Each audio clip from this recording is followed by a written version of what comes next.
Bitta ko'zingizni yuming, yana orzularingiz ko'zingiz oldiga kelyaptimi? Yo'lni bo'yida joylashgan 2 qavatli uyim bo'lsaydi degan o'ylar yopirilib kelyaptimi? Shartda oching ko'zingizni, videoga like bosing. Axir orzungiz amalga oshish arafasida.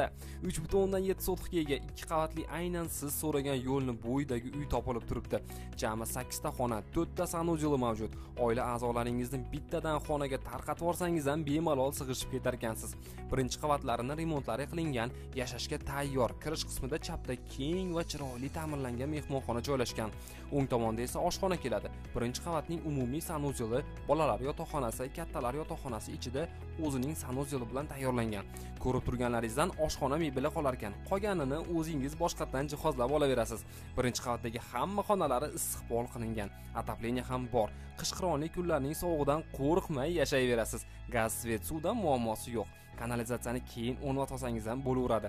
Engil-berik eshik romlari o'rnatilgan. Pishiqligiga gap bo'lishi mumkin emas. Ikkinchi qavati korobka holida bo'lib, bu yerni qanday davom ettirish o'z ixtiyoringizda. Xohlasangiz bu yerni biznes zona qilib olsangiz bo'ladi.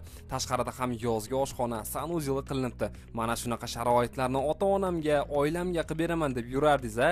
Izohga inshaalloh deb yozib keting. Biz sababini qilaveraylik. Alloh bo'l desa osonlikcha bo'lib ketadi. Podvalda kotelni zonalari joylashgan. Orqa tomonda ham eshiklari va mashina uchun joylari bor. Uy olsam mashinamni qayerga joylarkanman deyishga hojat yo'q ekan. Narxini 155 mingga boshlang'ich narx aytilyapti. Ekranda ko'rsatilgan nomerlar orqali egasi bilan bog'lanishingiz mumkin. Kelishtirib beradigan joylari bor.